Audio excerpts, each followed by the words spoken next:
Bree more. Bree more production. Hey, Lord. Hey, Lord. Hey, Lord. Bree more. Hey, Lord. Hey, Lord. Hello everyone, I'm Bree Moore of the Bree Moore Productions YouTube channel, and here's Jade, my co-host, and today we have a special guest, Highway Yella of Swisher House Records, which I'm very honored to have, because what you guys don't know, a lot of people don't know that Swisher House is like super legendary here in Texas, but we'll talk about that later. But today we're going to focus on Highway Yella, what he got going on, his music, surviving the pandemic, voting, Oh, man. being a daddy, all that. So, how are you today? I'm wonderful. Yeah, I'm wonderful. And I just found out that he actually got DNA in Dallas. So, he got a Dallas native as a little baby. Yeah. But you're native to Louisiana, right? Yeah, I was born and raised in Louisiana. Haynesville, right? Mm-hmm. How's that? I mean, from a little town, Haynesville ain't but like a 2,500 population. So, Oh, wow. yeah, if you wasn't playing football, you really weren't gonna do nothing in Haynesville. Mm-hmm. So you had to leave. So as soon as I graduated high school, I was out. But I always had been back and forth to Houston anyway as a kid, because that's where most of my family lived on my dad's side. Mm-hmm. So once I graduated, I just moved. Yeah. Like I said, it's very country. I said, I'm right there on the state line of Arkansas, so you gonna go to Walmart, you have to go to Magnolia, Arkansas, go to Walmart. Oh, wow. Yeah. So what was your influence growing up in a small town? What got you out of that small town, even though you was there? Like, who inspired you musically? Oh man, my daddy put me on music at an early age. My daddy was listening to Too Short when he first came out, like when they was on 8-track. Mm. So yeah, of course, Too Short, when UGK first came out, and I said, ever since I heard PIMP C, I've been on it ever since. Yeah, that's what made me really want to rap when I heard PIMP C. But of course, you know, growing up listening to Swisher House, they used to skip school just to go get their albums and mixtapes and stuff. Yeah. Yeah, so yeah, I was on it early. So let's talk about Swisher House, because now in hip hop you see a lot of chopping. Well, you hear a lot of chop and screw music, and I don't think people really know the history of that. Like, that literally came from Houston. Oh yeah, that was all started by DJ Screw. Right. I said before Watts came in the picture, that's what it was all about. It was all about DJ Screw and the Screwed Up Clique. I said when I was going down there on the summertime, I stayed right down the street from the original screw shop out Cullen. Of course, it ain't there no more. They got it took away from them. But yeah, I was around there at the time when it all started. So yeah, when I first heard the Screw tape, I was sucked into the culture right then. And chop and screw music, man, that's a big thing. And you know, over the years, you know, since we're around 2004, 2005, when Mike Jones, Slim Thug, and all them hit, Mm-hmm. you know, that's when it got like kind of worldwide. But it had kind of like died down. Mm-hmm. And you know, and that's why I come up with this whole concept called Coming Down Ain't Dead, because I'll go to places and people be like, oh man, nobody want to hear that come down, that slow raggedy music anymore. So that's when I come up with that whole concept, Coming Down Ain't Dead. And then a lot of people are really gravitating to it. I think now we hear it everywhere, like in Travis Scott, Beyonce, like even in pop you'll hear like chop and screw Oh music. yeah. So it's definitely not dead. I just think that we need to make sure that people pay homage to that. Like, I mean, of course, like the influence was always there.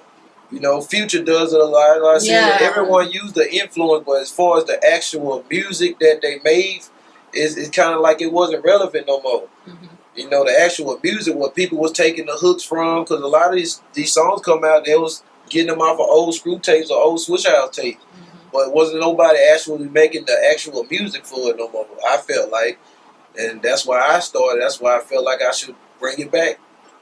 At least try to, but it's been working though. Is that your ultimate goal to bring back chop and screw music? Yeah. I mean, cause like I said, that's what I grew up on, and I mean that's the culture I grew up in. Of course, so like I said, I adapt to what's going on today as far as how the music is done today, and kind of combine them both, and that's the sound I'm bringing, and that's I really feel like I can do it. Ain't no if and or buts about it. I'm gonna bring it back. Exactly. Yeah. If you got the vision, it's yours. Yeah. For sure. Yeah. Now, how important do you think it is to really just bring that back? You know, because you're not necessarily creating the lane because the lane was already created, but you kind of like bringing back that coming down. You know what I'm saying? So, how important do you think that is in relevance to today's music? It's very important because a lot of younger cats don't know nothing about that. Yeah, you're right. And they can see certain things, they thinking it's something new, but it's really was something that just came from the 90s. Mm-hmm. You know, and a lot of that, and that's a big issue with a lot of younger cats. They don't know their history. Mm-hmm. You know, I feel like they need to be taught like a history class, like when we was in school and stuff. Mm-hmm.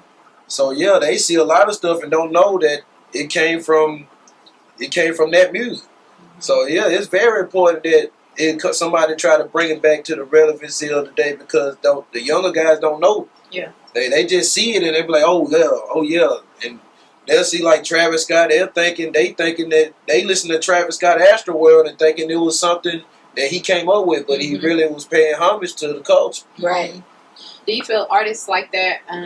Do you feel like they are paying homage enough when they taking stuff from the old school?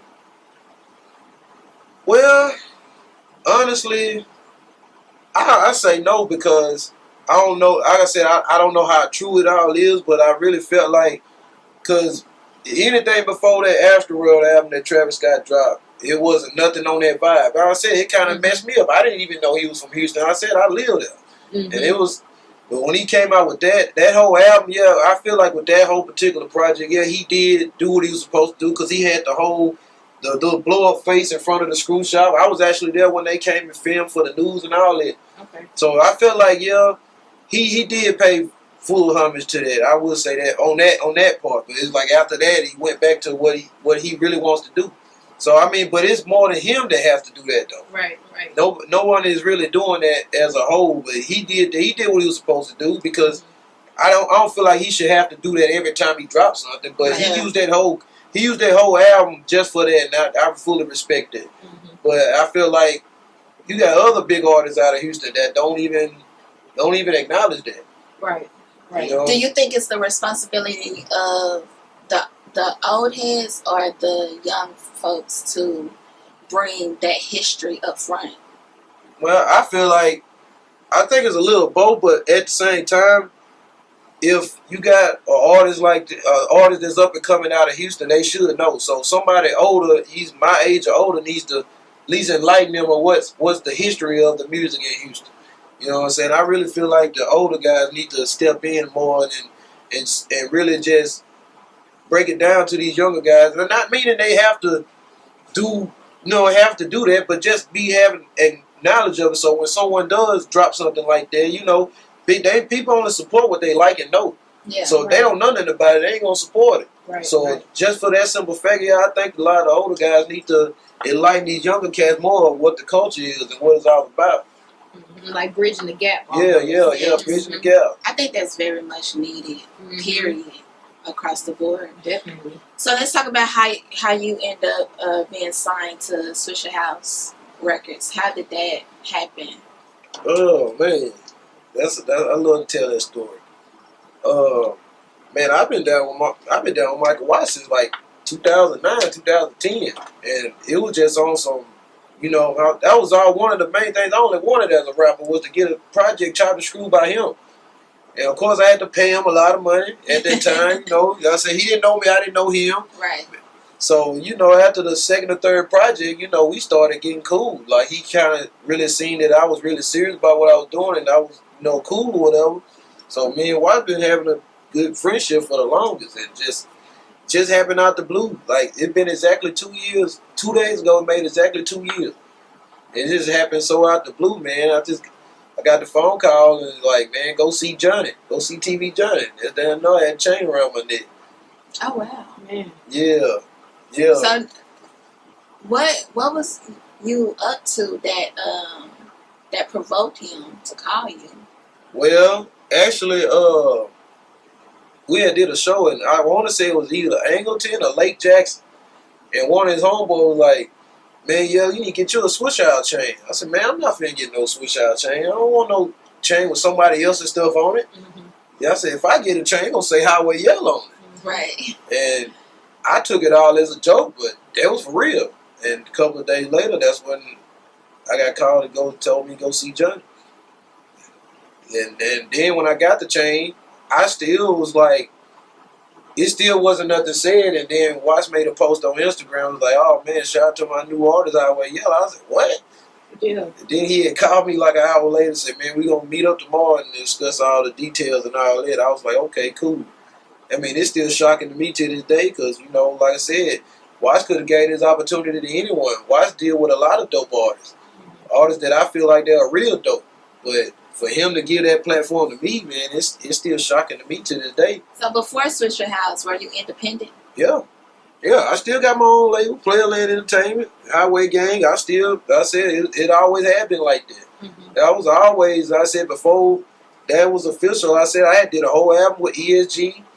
Man, I was Mr. Lee been doing most of my stuff since I started rapping.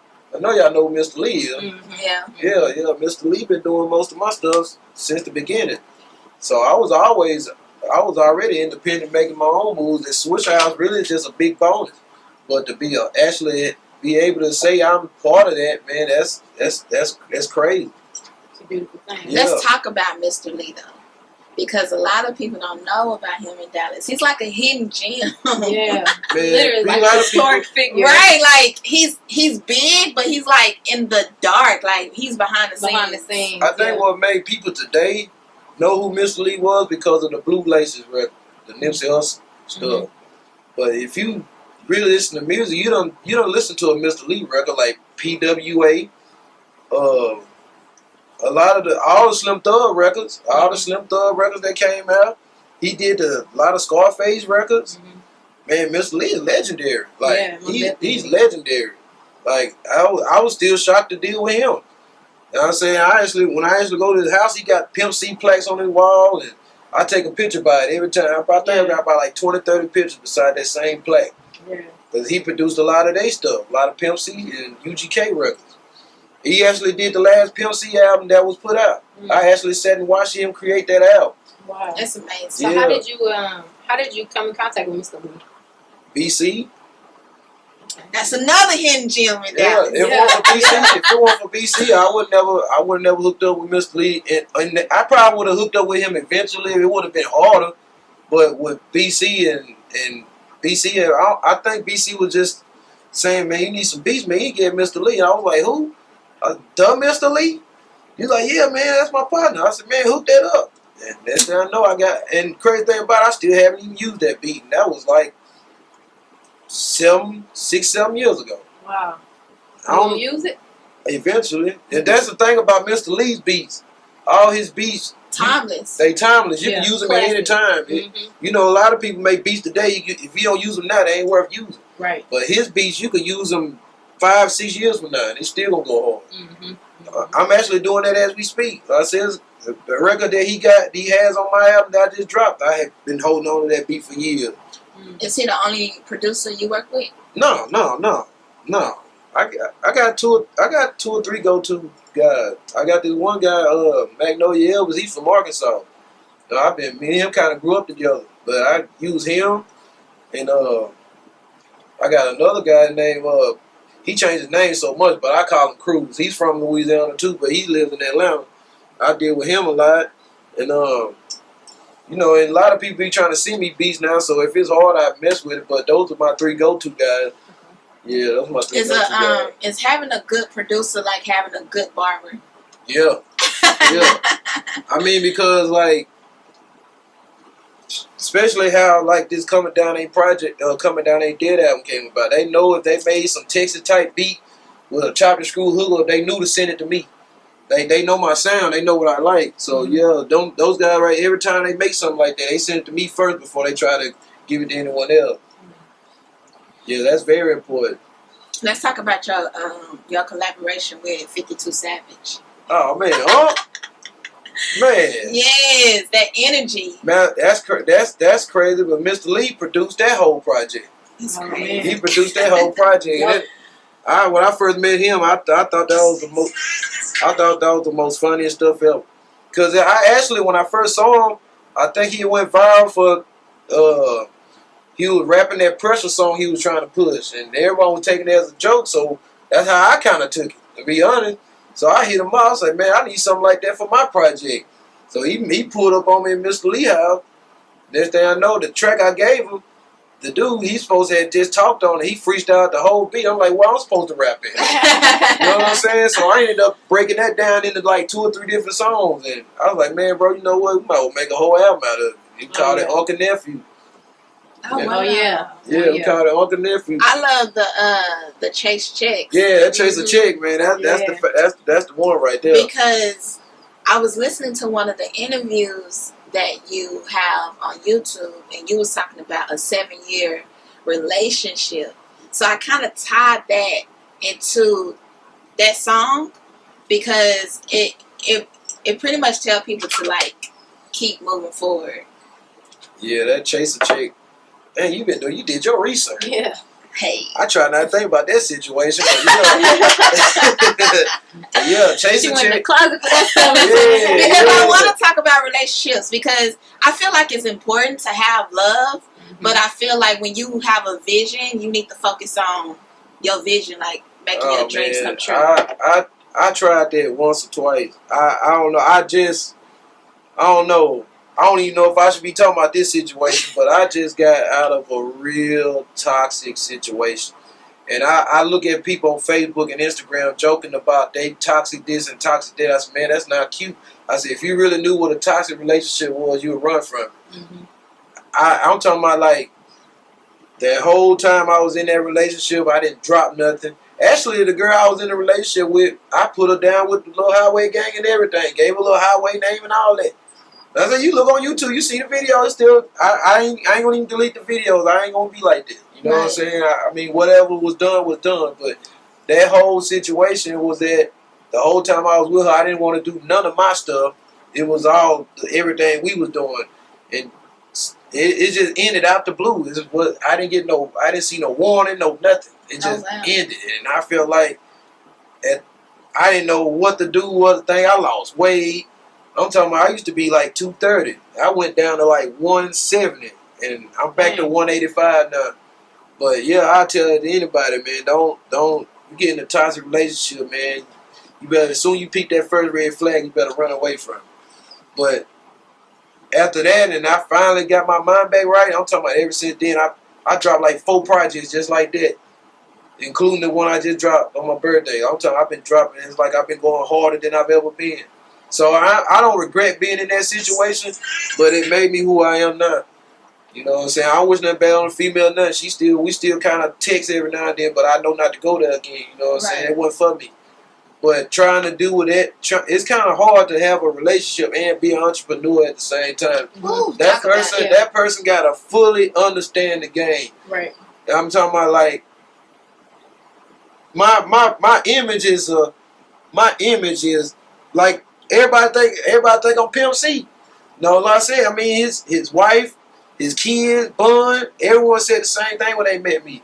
And they think I look like them, they think I sound like them, they think I act like them. So that's the image I kind of been portraying as an artist anyway. My mama told me, back to that toxic situation, it got so bad that my mama had to sit there and tell me, son, I love you more than anything in this world, but you need to get back to that player-made guy that I know.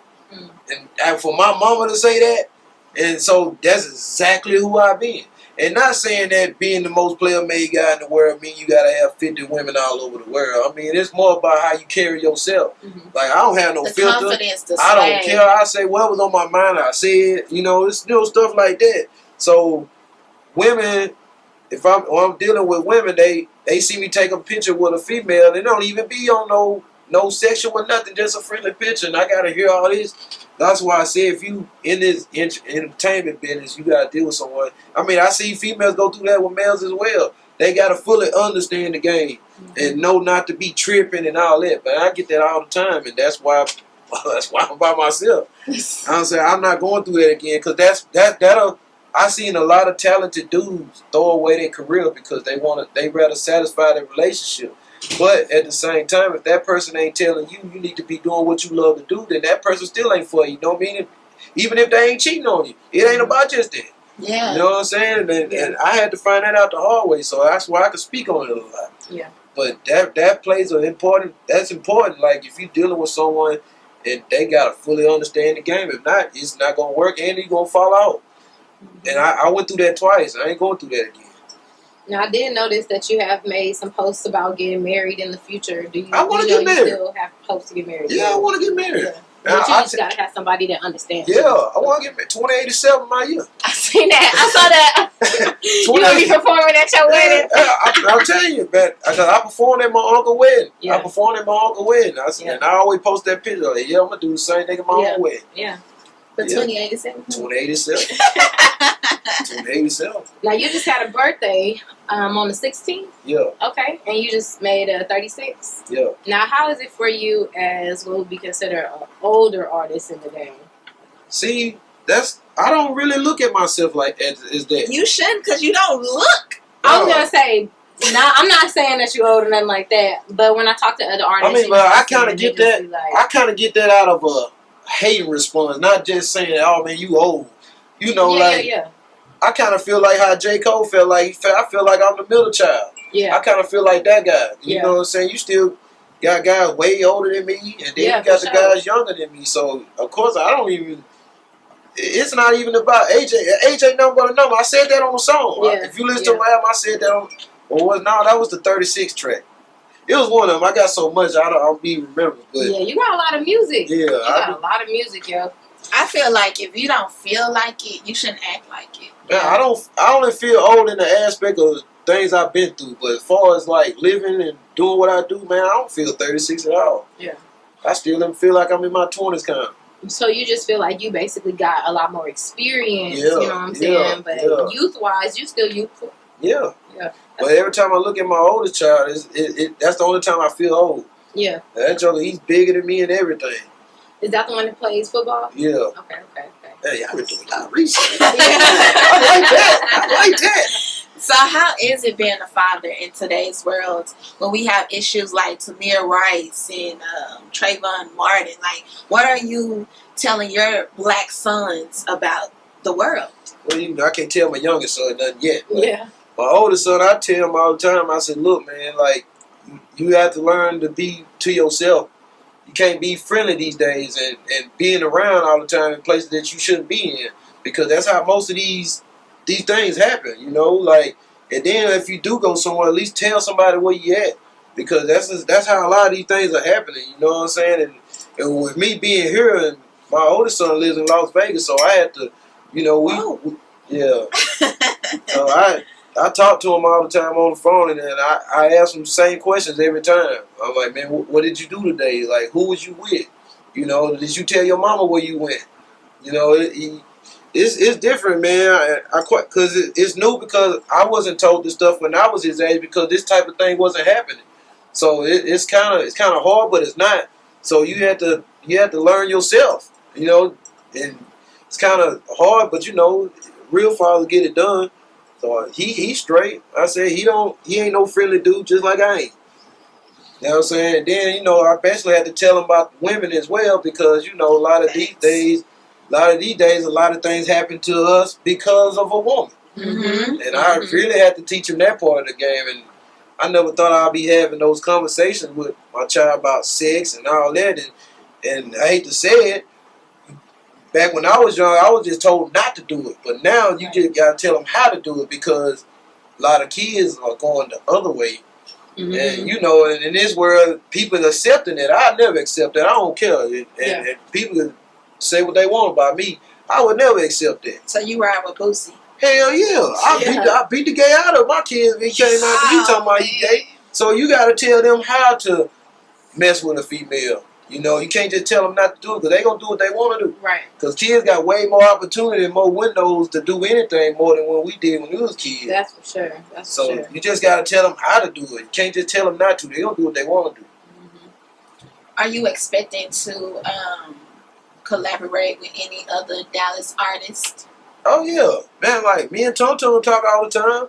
Yeah, Tom, he a big brother of me. He always been around me. He always encouraged me. I talk to him a lot. We were just together the other night. And, of course, man, I'm trying to think, man. Who else in Dallas have I worked with before? Man, I can't. I don't know. I was always in Houston. But, like, I would love to collaborate with a lot of Dallas artists, man. Like I said, I wouldn't mind hooking up with Mr. Lucci. You know, I want to fool with the legends. You know, like The Road and Mr. Pookie. Me and him talked a couple of times about doing something. I never tried to go through with it, but you know, like I say, even like Yella Bees, stuff like that. I wouldn't mind collaborating with them. But you know, like I said, I like to do the legendary stuff. You know what I'm saying? But you know, you have to tap in with the younger generation too. So you know, I'm getting around to it. Like I say, I'm just focused on this certain movement right now. Yeah, So I do have a question about, you know, you growing up in Louisiana and versus your music kind of being more Texas style. I'm actually from a small town in Louisiana called Arcadia. What? Yeah. Man, so, but I grew up in California. You 20 minutes down the road. Yeah, so I'm right up the street. Y'all got the best chicken dilly right now. Definitely, most definitely. What is that? It's a restaurant. Oh. You gotta take it out. What? We gonna take a trip. We gonna take a trip to the booth. I mean, what does it consist of? You know, I don't eat meat no more. I guarantee we know a lot of the same people. Yeah, we might even be kinfolk. Mess around. Ain't no telling. Yeah. So, as an artist coming from Louisiana, do you feel that it was really important for you to leave Louisiana in order for you to kind of get to where you are right now? Hell yeah. I don't know. I said, you know, everybody lives in their own mind, but I really feel like, no disrespect to back home, I love where I'm from, but I really feel like I'm the most hated dude in North Louisiana. I mean, I don't know, it's just like that, and like, man, I can go anywhere in Texas or anywhere else outside Louisiana, and they treat me like royalty, but when I'm at home, I'm just a regular dude. You think it comes from that crab in a bucket mentality? Yeah. Because like you said, you know, a lot of times growing up in small towns like that, if you don't leave, you kind of just stay there and really do nothing. You feel like it really just come from a hating perspective, like, oh, I don't want to see nobody do better than me, so you just like everybody else. There's a lot of that, man. There's a lot of that. Like, I can't even tell you last time I done a show in Louisiana was probably, I think I still had braids. Oh man. That's definitely a long time ago because I ain't seen no braids. We did a lot of research. I heard you talk about it in your 34 freestyle. I seen an image of it briefly in that video, but I didn't see nothing else about braids. But you know, a lot of people have been asking me lately, man, when you gonna do something in Louisiana? I'm like, and then I started thinking about like how a lot of rappers done lost their life in their own town. Yes. And you know, like, don't get me wrong, I ain't scared of nothing. But at the end of the day, like I said, it's weird that I can go home and I feel like I got to watch my back, but I can go walk around Compton and don't feel nothing. Yeah. You know what I'm saying? It's kind of weird, but that's exactly how I be feeling. Like right now, I ain't tripping. I walk around Dallas like it ain't nothing. When I go home, I feel like, I don't know, I get paranoid. Yeah. But, you know, it's crazy like that now. That's messed up, though. Yeah. But, you know, a lot of artists from Louisiana feel like that. You know what I'm saying? Like, everybody, you got to watch your back when you in your hometown because the towns are so small.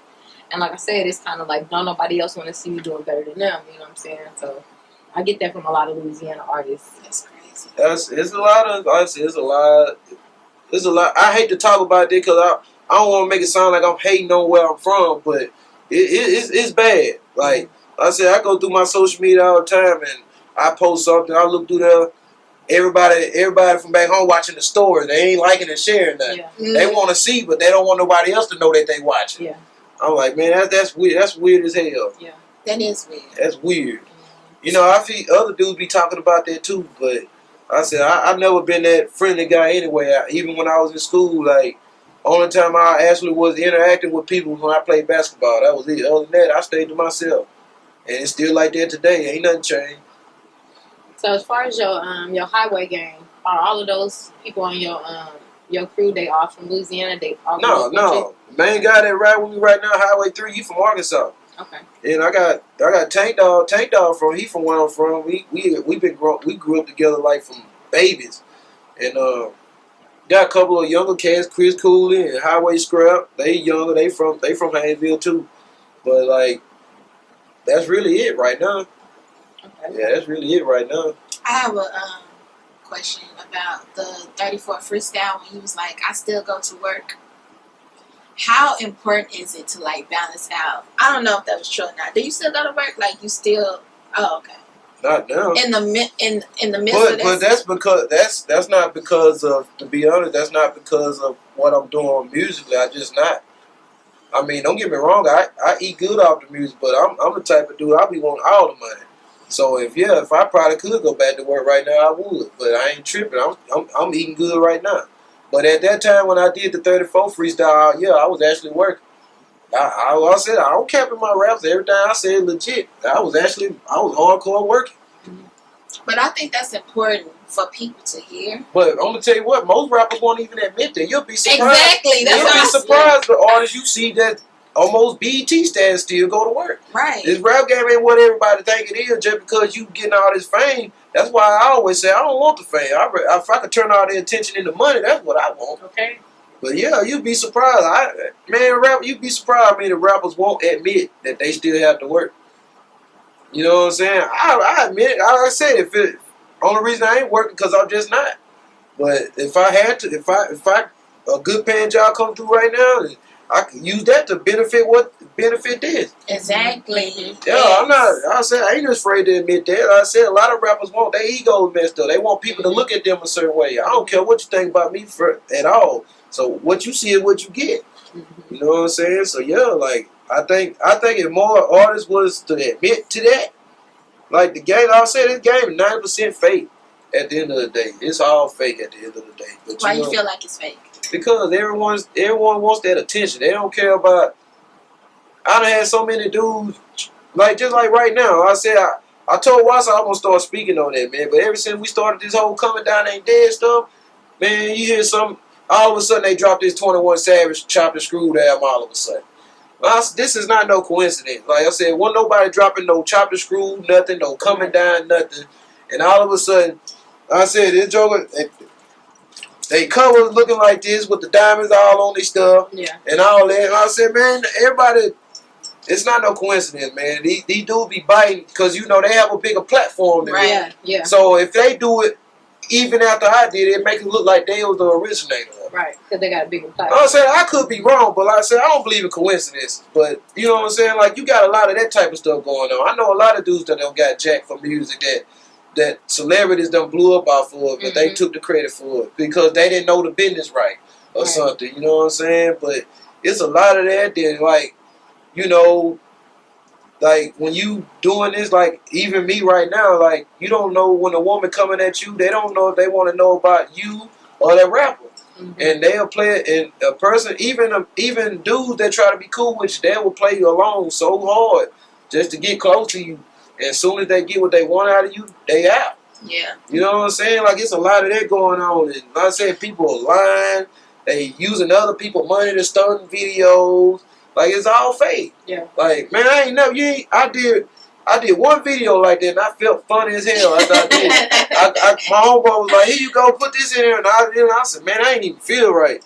So I mean, I be wondering how some of these artists feel doing that stuff, knowing they using some. I done seen a dude flash at least 20,000 in the video, and I swear to God, dude don't inbox me, ask me cash out for $20. Like for real, I done seen it all happen. Like I said, it's all fake. It's all fake, and that's why I feel like it took me so long to get to where I'm at, because I'm not that type of guy. Yeah. I can't live knowing that I done lied to this guy or I done faked or Dude be lying about what women they mess with, all that, man, just for the clout. Yeah. Man, I ain't with none of that, man. That's why I said, man, I feel like I could bring that all back to originality of the rap, man. Yeah. Just being solid. Yeah, Like, man. just keeping it playing. Yeah, they don't know how to do that. Yeah. Man, a lot of dudes ain't doing that, man. And I just want the game to put some respect on my name. That's all I want right now. I know I done put in enough work. I said I done been around. I've been all over. I done did shows all over the country, man. Like I got my name from being in Milwaukee. My name ain't always been Highway Yella. I only been Highway Yella for a little over 2 years. It was Yella, right? It was Yella Boy. Yeah. Yeah. I got my name way in Milwaukee.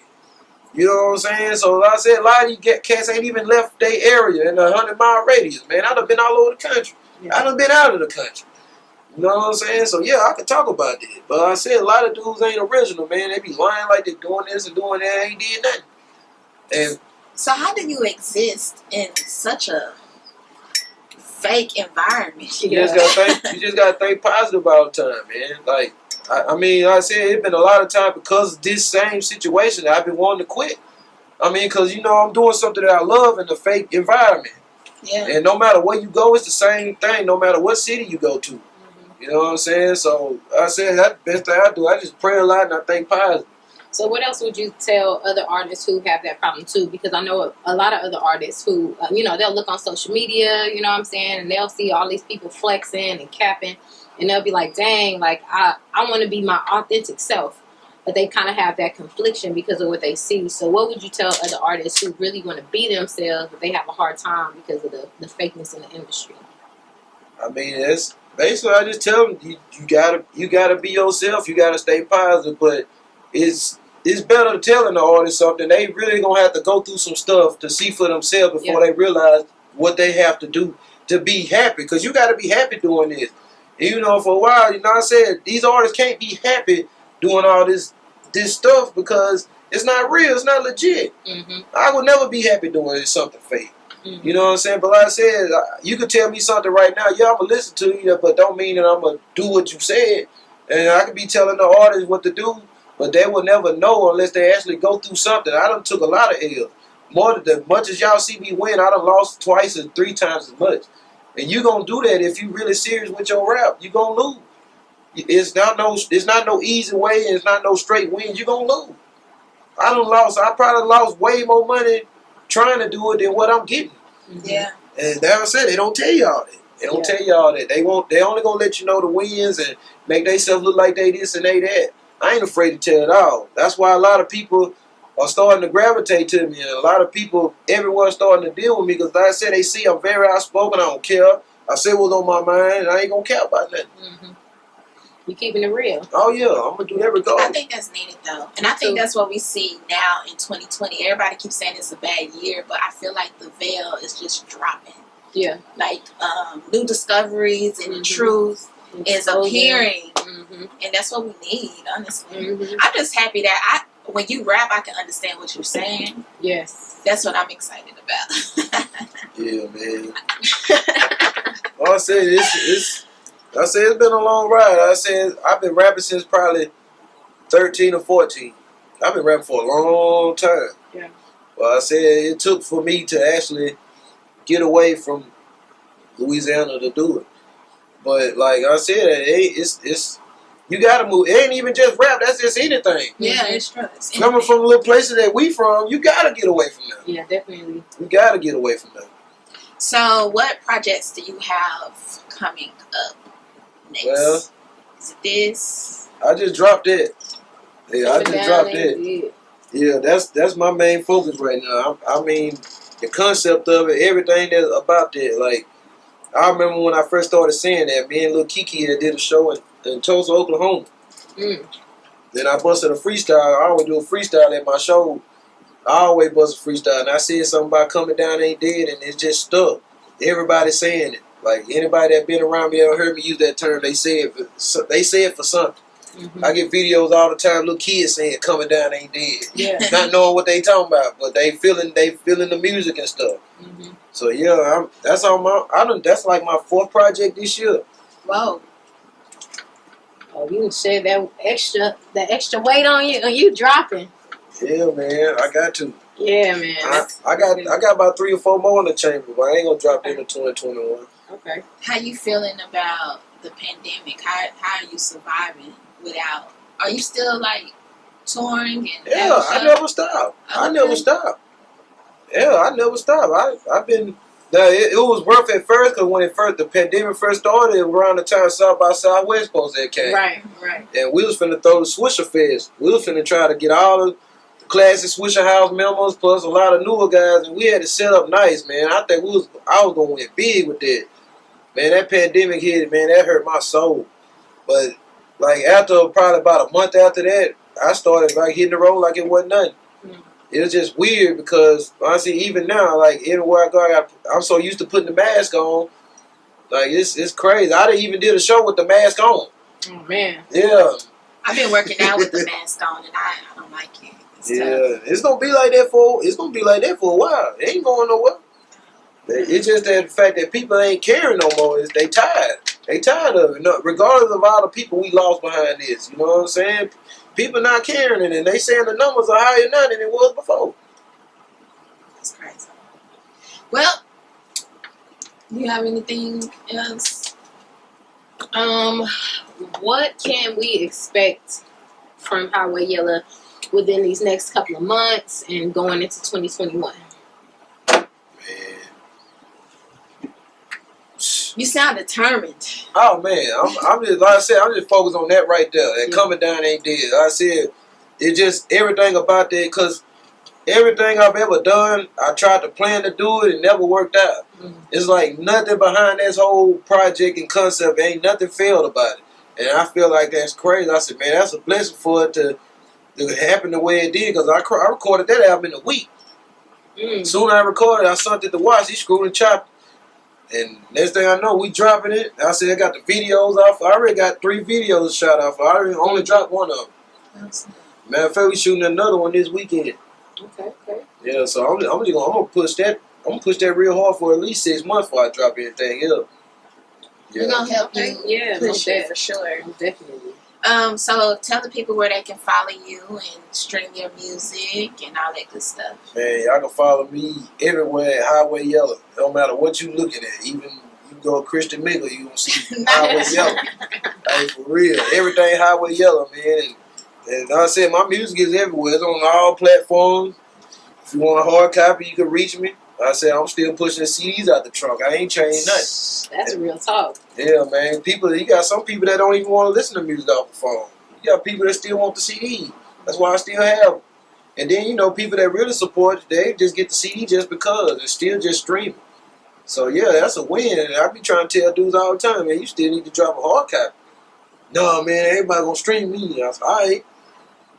And that album ain't been out a week. It's already done streamed over 10,000 times already. That's what's up. Yeah, so just trying to get it bigger and better. That's about it. Well, we are excited to listen. And thank you so much for coming out. And make sure you sign this. Is this for us to keep? Yeah, I got all y'all want. Okay, cool. Okay. Yeah, I need to sign it. I got all y'all want. Yeah. Thank you so much. We appreciate you. But thank you guys for tuning in. Until next time, stay dangerous.